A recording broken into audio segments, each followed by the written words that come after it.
Migraine is one of the commonest causes of headache in the world. It is actually the commonest cause of headache in the world.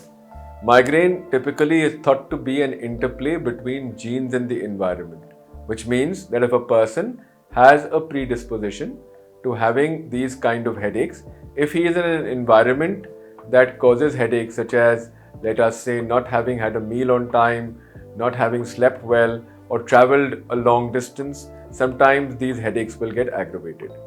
So migraine is, like I said, the commonest cause of headache and the most disabling causes of headache in the world.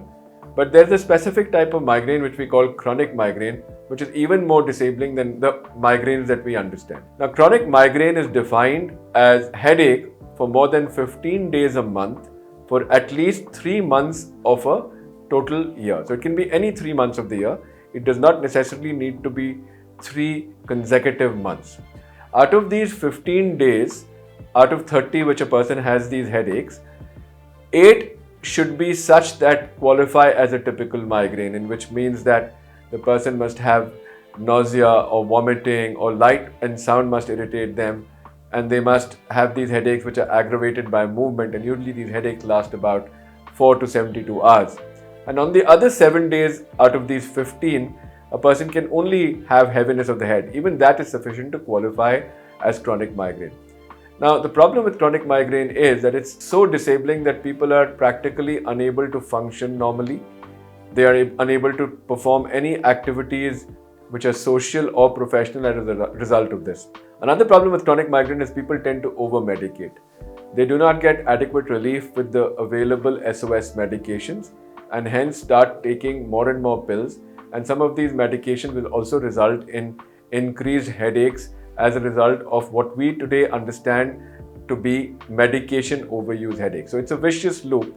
You take these painkillers or any kind of medication such as a triptan, and when you continue to use these over and over, then these itself can result in the headaches rebounding and causing more and more severe headaches. So it's important to identify chronic migraine. So this, like I said, and I repeat myself, chronic migraine is defined as having headaches for more than 15 days a month for any 3 months of a year.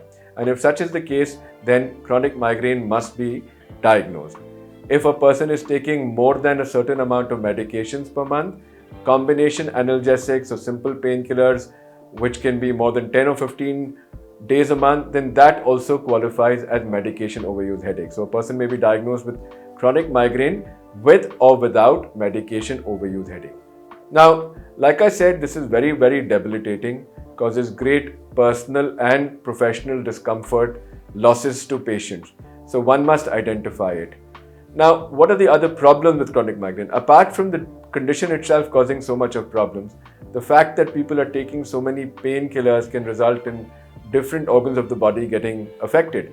Typically, the gut can get affected because of erosive gastritis, or one can get dyspepsia as a result of the painkillers one is taking.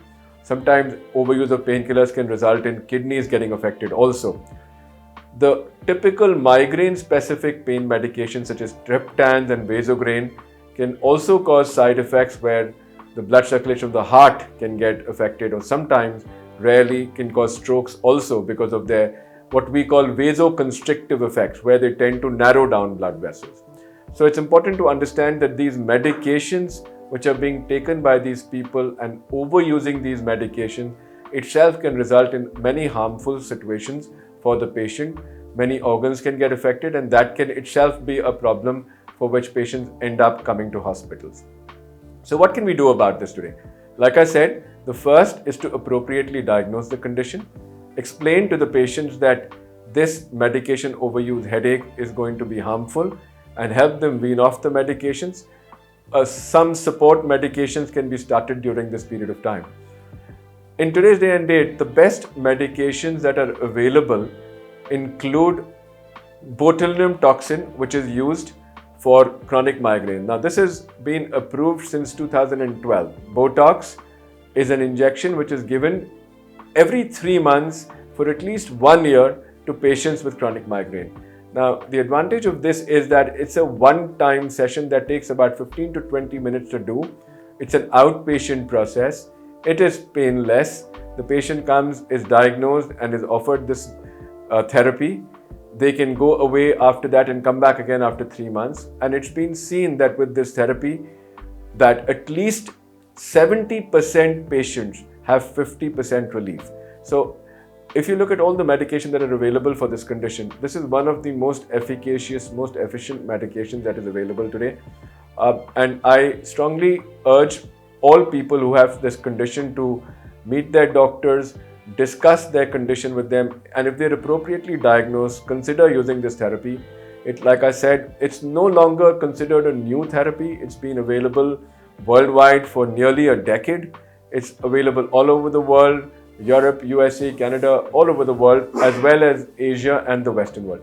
So I'd like everyone here to be made aware of this condition.